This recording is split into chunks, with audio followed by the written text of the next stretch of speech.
Private security guards are replacing police across America. What we've got going on, we did the whole defund the police thing, and we vilified policing as a profession. No young people want to become a cop. So stores that can afford it, communities that can afford it, they're hiring their own private security. What's going to happen to the rest of the United States? Let's get into it. Here we go. We talk a lot about the haves and the have-nots. I talk about the haves and the have-nots here in Seattle from the standpoint of it's so expensive to buy a home. And I know the same is true in San Francisco, parts of LA. Big cities, real estate has become extremely expensive. So the only way that the younger generation millennials and Generation Z or whatever it is, young kids, the only way that their young working adults past college are going to be able to afford a house is if their parents can kick them enough money for a down payment. That's something I talk about with my contemporaries all the time, because here in Seattle, everybody, that's been anybody that's, had a couple of homes, worked their way up, they've got a bunch of equity and they can afford to give their kids, that piece of the American dream, which is get their own house. Well, not everybody lives in that world, just like these businesses across the United States. Not everybody can afford, and this is the first major mini mart in Philadelphia, the Carco. Not everybody can afford this gentleman here. Man, that guy looks straight up like a cop, doesn't he? Cop with some kind of, what is that? What kind of gun is that? It's a bullpup shotgun. Good Lord. I mean, are we going after the cartel, or are we just, guarding a gas station here? So this gas station I have talked about, the owner is like, yeah, we want to get rid of the riffraff and we can afford to, protect what's ours. And so they've got guys like this running around. Then Philadelphia, and this is close to Kensington Avenue, so I get it. You know what I mean? This is not that far away. This makes sense. And people within the Philadelphia community have said, that one Carco, we get that one. That's what we're looking at here. But there's a Philadelphia cheesesteak company doing the same damn thing. Got, guys with Kevlar vests and, they're all geared up and they've got an AR-15 at the Philadelphia cheesesteak. I mean, that is some cheesesteak to be guarding, right? I need an armed guard up in here. That's what they're doing. And this is a trend because we don't have enough cops to keep basically a lot of our communities safe. We kid ourselves and say, you know what we're going to do? We're just going to pay them a lot of overtime. Well, good luck with that. How's that working out? Because then you just run your police force ragged, right? Down in California, there's a city very close to Oakland, Alameda, that is offering $75,000 come-on bonuses to their police department. $75K. Seattle is offering $30,000 bonuses for new cops. I mean, that's a lot of money to be coming onto a job. When your base pay, I think Seattle is 108, something like that. No, 88, maybe the one down in California was 108, around six figures, and you're going to take a $75,000 bonus. All right. Okay. Yeah, you can get a new refrigerator for that. If you're young, stock some of that away. You have a couple $100,000 when by the time you get old like me and you're, how do I get off the stage here? Where do we go? Did you see Biden's cheat sheet card? Walk to stage. It just went down the thing. I feel so bad for him. That is elder abuse, what we're doing to President Biden right now. Having him run around, the guy can barely get from point A to point B. That's just, not good. Andre Boyer enters the gas station like a soldier, back straight, boots shined, AR-15 pointed towards the floor. He's late to meet me. He says because his employer caught a shoplifter and he needed to sort through red tape. He seems unaware of the flutter of anxiety spreading through the store as customers see his weapon, handcuffs, and bulletproof vest. But if anyone asked, which they don't, he'd assure them that he's there for their own good. And even though it's hard to be relaxed in the presence of a loaded AR-15, I don't know. I mean, I don't see that a lot here in Seattle either. Do we have anything like that? No. What we do have, and I've talked about this multiple times, we've got a large area called South Lake Union area. And that's an area, and I've talked with friends about, you remember going to concerts back in the day? Do you remember Scoochie's? That was a nightclub where none of us ever went. I went through the parking lot a few times, but that whole emo, weird 80s alternative, smoke clove cigarettes kind of thing, maybe do some drugs, but mainly not. That was never my thing. The alternative music they were listening to, The Cure and all that good stuff. I did see The Cure lately, but that area used to just be kind of this industrial commercial / wasteland until, one of the co-founders of Microsoft, Paul Allen, came through with Vulcan Development and just bought up site after site after site. Now it's basically Amazon headquarters.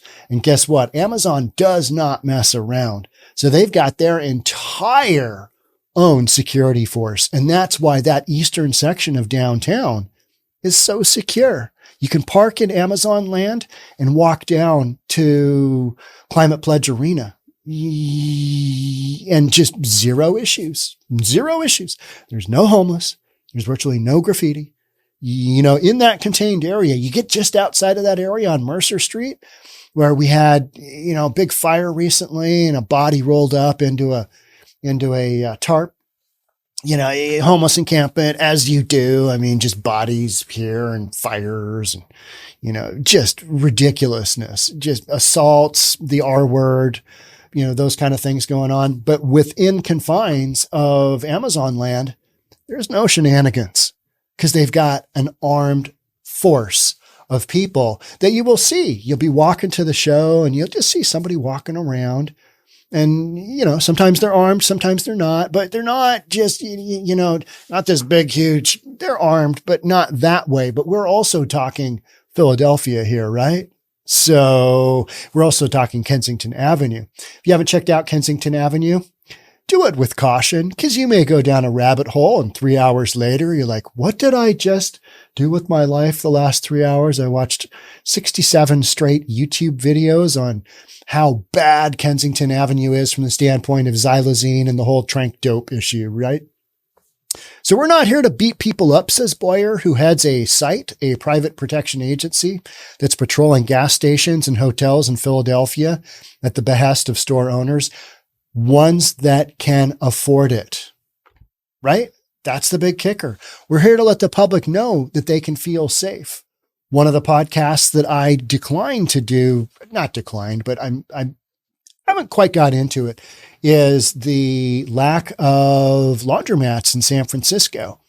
Then mainly it's because of urban economics. You got utilities going up, you got rent going up, but you can only charge so much for people to wash their dirty clothes and dry their dirty clothes.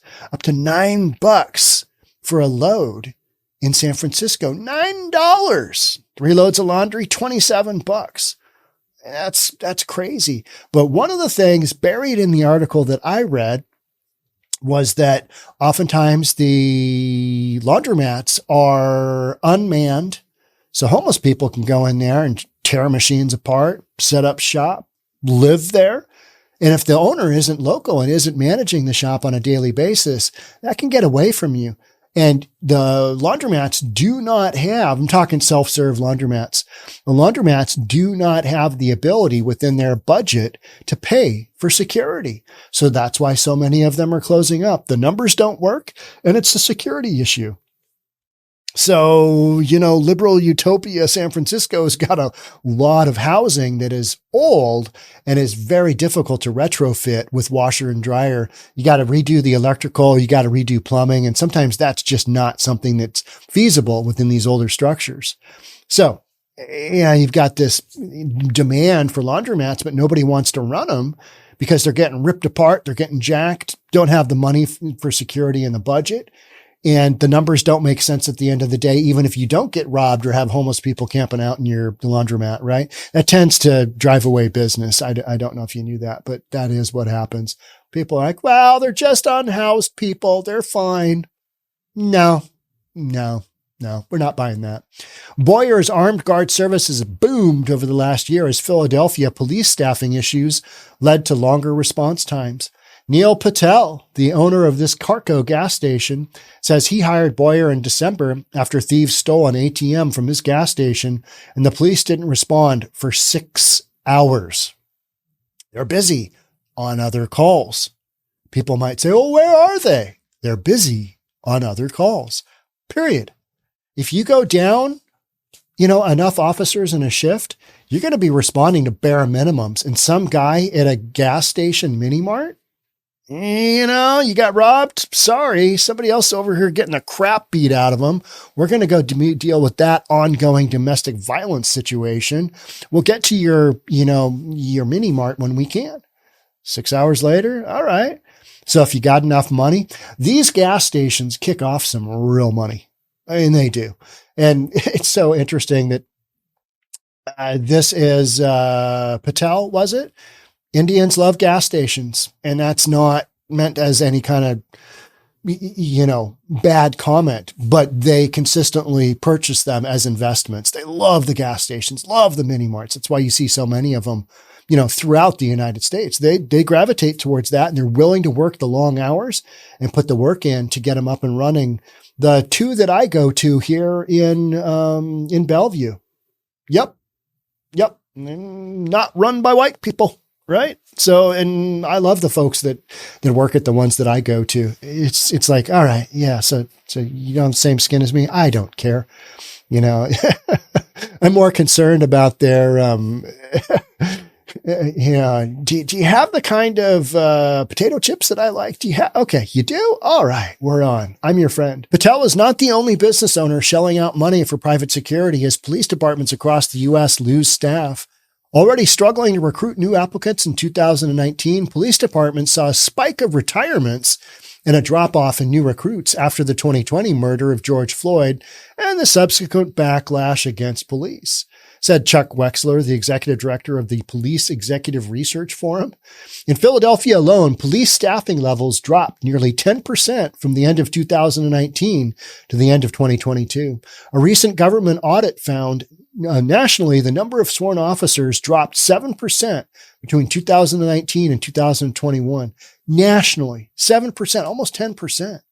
So that margin that you need in your community to keep the community safe, especially if you've got multiple incidents going on simultaneously, that margin isn't there. Seattle got lucky this last summer. I really feel like Seattle got lucky when we had Taylor Swift, the All-Star Game, all of these events going on. It was like 6 major events. If we would have had something crazy go on, well, sorry, the guys are all busy making sure Taylor Swift, sings her 45 straight songs at her concert. It's supposed to be a great show. I'm just not a Taylor Swift fan. Just no go. People are like, oh, it was so amazing. Sean, you like concerts. You should have gone just because. Well, no. Taylor Swift? No. Sorry, folks. Hard no go. ZZ Top? I mean, you know where I lie on that. They're epic, especially under pressure.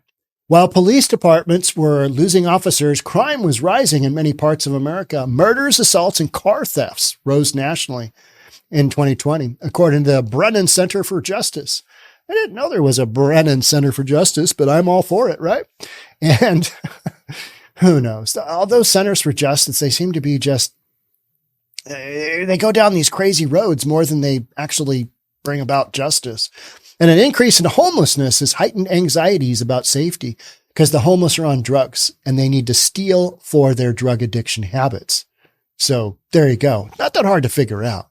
It's just everybody wants to blame something else, because if we really wanted to look at what's causing a lot of societal decay, we'd have some issues because we do not have the ability to put people in mental institutions and get them the addiction treatment that they need. That's what's going on. But we're going to ignore it. Well, there's just so much injustice out there.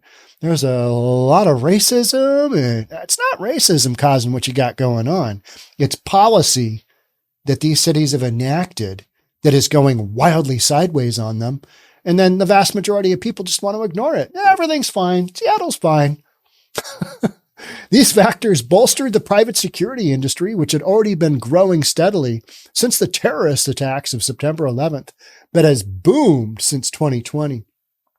There are roughly twice as many security guards employed in the U.S. than there were 20 years ago, according to the Security Industry Association, although the nation's population has only grown 16% over the same period. By 2021, there were about 2 police officers, but 3.1 security guards for every 1,000 civilians. And what's important there is, again, that is if you can afford it, right? Not all businesses can afford it. Armed security at your store year round, that's expensive stuff. That's expensive. Not everybody has that in the budget. If you're just getting by, if you're a restaurant just getting by, the cheesecake, the Philadelphia cheesecake steak, not cheesecake, steak, they got to be selling a lot of cheesesteaks, right? To warrant a guy with an AR-15. I mean, that's committing, right? That's some good cheesesteak right there, right? Private security has taken over everything, said Boyer, the Philadelphia armed guard. He adds that a father recently hired him to take his 2 children to the movies armed with a shotgun to make sure that they were safe. Yeah. All right. And when I get to this point, I'm like, okay, what are we doing here? Are you going to take your kids to the movies? Dad, who's that guy? Well, he's going to keep us safe. How's he going to keep us safe? Well, if the bad man comes, he pulls out his shotgun and shoots them point blank on the spot. Oh, maybe we should just stay home and watch Netflix. I mean, can you hear that conversation? I mean, what are you doing? If you need an armed guard going to the movies, maybe the community that you're in is a little sketch. If you've got the money to do that. So that goes right into the haves and have-nots, right? Private security signals an unequal economy. Where do you think this is going? Rise of private security is both driven by income inequality. Wealthy people have more things to protect and money to spend to protect them, and exacerbates it. It's so true. If you have 0 stuff in your home, leave it unlocked, right? You going to rob me? Go for it. I got nothing. I've got very few things I got a big screen TV. I mean, you can have that. I got a computer. All right. Don't really care. I got about a workout equipment. Don't steal my 75-pound dumbbells. Don't take those. Those are expensive. What is it? 10 cents 15 cents. I can't remember how much they sell them for per pound, but it's a lot. So for every Neil Patel who decides to shell out $750 a day for round the clock armed guards, there are thousands of business owners and civilians who have to make do with what their taxes can buy. The Los Angeles Police Department is not meeting its staffing goals, for instance, but its neighbor, Tony Beverly Hills, California, has hired 2 security firms whose employees patrol the city in cars or on foot as an extension of the police. Says Todd Johnson, CEO of Beverly Hills Chamber of Commerce. In the last 2 years, with everything we have gone through, we want to make sure that the luxury capital of the world is also one of the safest places. People want, if you're going to roll in and you're going to spend just a crap ton of money on shopping, you don't want to get jacked walking your bags or having your guy take your bags out to your car. And that's probably an armed person, right? Security, right? And you got enough money, you got a target on your head. Residents and business associations in upper middle class neighborhoods like Lincoln Park, Chicago, Neponset, New York, and San Francisco's Marina District have chipped in extra money to hire private security because residents report feeling unsafe. Gee, you think? I was watching a story about Shaq. Shaq is like, I have no patience. And when I got traded from wherever to whatever, I just ended up at the house they got me in Phoenix, I think it was. He goes, I didn't have any stuff. So I went to Walmart. It's like late at night. I was just at my house. There's no stuff. Looking around. There's no stuff in my house. So I go to Walmart And so I buy one of everything, all down to underwear, shoes, and socks. I buy 5 televisions because, everybody needs 5 TVs. I bought, furniture, equipment, you name it. Shaq bought it. It was 70 grand. He said, and the whole point was he spent 70 grand, the biggest one-time purchase ever at Walmart. And I think it was American Express called me and said, yo, Shaq, they stole your credit card. What's up with that? And Shaq goes, no, that was me. You need to run that through. So they reversed the charges and they let his charges go through. They denied him at the time. He did this thing where he's like, okay, so I put in my card and it was no go. So, I took it out and, breathed on it and he did this, put it back in. It didn't go the second time. Because his American Express was like 70 grand at Walmart. And I was thinking, Shaq, how many millions you make and you're shopping at Walmart? Well, are you going to get jacked walking from the parking lot? Not if you're 7'1", 350, right? But for the rest of us, things are different. Wealthy cities can also attract more police officers because they have the tax base to higher wages and benefits. Seattle, for instance, is offering an $80,000 salary, and $30,000 signing bonus. But poorer police departments can't come close to matching that kind of money, says Wexler with the Police Executive Research Forum. This is what keeps police chiefs and mayors up at night. Who are going to be the future police officers in their city, he says. Well, Republican cities don't have that problem as much. They didn't defund their police. They didn't go down all these crazy trains of, we're just going to divert money from the police department into social workers and whatnot. But they didn't go down those roads. So the locations where you've got the police officer, in great demand, but not enough numbers, typically your liberal strongholds. Hate to say it, but that's where we sit. Cities like San Francisco, Seattle, Portland. Yeah. One of the comments this morning in one of the premieres, we do 2 premieres a day. We release 2 videos a day on YouTube. Each one of those gets premiered. It's the first time through. You can go there. You can do live chat. I'm usually there for the 9:00 premiere. One of the comments was, how long until Portland police are less than, was it 500 or 600 officers? It was a really, really low number. And the discussion was, it's going to be probably less than 5 years at the rate that officers are quitting Portland and only a handful of new officers are coming back on. San Francisco's most recent police academy graduated all of 6 police officers. 6. Uno, dos, tres, cuatro, cinco, seis. Oh, that's not good, right? Requires 2 hands to count, but just barely. So, and how many quit? How many retired? How many did a lateral movement? That is why you've got private security for those that can't afford it. How about communities in general? They're losing stores, right? They're losing stores because even with security, you can go watch a video that I just put out, which was me walking around the 2 Targets in Seattle that are being closed down because of theft and violence and shoplifting. And Target came right out and said, this is the reason we're closing down. In both those videos, you see armed security, not with AR-15s, but you've got full-on third-party security right there at the front door in both of those stores. So even with these levels of additional security in some areas, it's not worth it to keep these stores open. And then you end up with these areas that don't have grocery stores like Chicago, where you've got these big food deserts going on to the point where their knucklehead, super progressive mayor, let's go Brandon Johnson, is like, we're going to make our own grocery stores. Well, because you need to, otherwise your people, are going to be going communities down the road to get their groceries.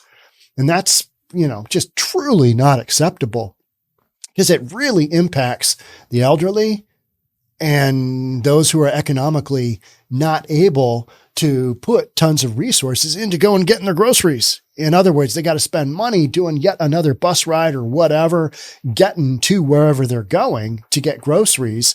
And that's not, that's tough on them to begin with because they already have so little. So in these communities where you don't have the ability to bring on massive amounts of private security, and then even if you do, there's sometimes going to be offsetting factors like the 2 targets here in Seattle. And then also yesterday, Hard Rock Cafe here in Seattle by the Blade. And I'm sure they've got security there. They're closing down. Hard Rock in Seattle is closing down. The only one in the state of Washington closing down. And Hard Rock didn't come right out and say, well, it's because of, theft or violence or whatever. But they're like, you know what? We'd be more than happy to float a Hard Rock Cafe in Seattle, just at a better location. And if you don't know the Blade reference, that's between Pike and Pine on 3rd Avenue in downtown Seattle. It's probably one of the most violent stretches of downtown Seattle, period. It is, period. The other really off the charts violent area is in the International District at South 12th Avenue South and South Jackson Street here in Seattle. Those areas where you're just like, yeah, don't go there because you've got just open air drug market, buy and sell stolen goods, human trafficking, you name it, shootings, stabbings, assaults, you name it, it's there. And Hard Rock Cafe in Seattle, which is just over a block away, said, yeah, we're happy to float a store in Seattle, but can't be that close to the Blade, even though they're a national chain and they've got the ability to do private security. Sometimes you just can't overcome it. But it'll be interesting to see down the road, what this evolves to, private security. And you already see this in other countries and, around the world. Private security is just how it goes because the police forces are often so ineffective or so corrupt that it's not a thing. Private security, you got to guard your own.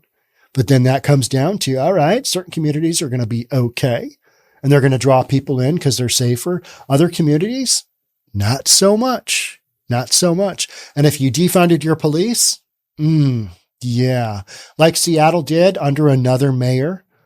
And now Mayor Harrell is adding $17 million to the budget, and people are all worked up about that.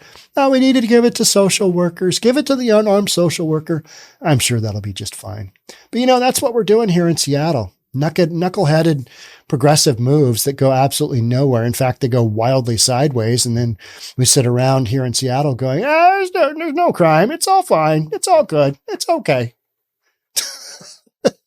So ridiculous. All right. That's all I got for you on this one.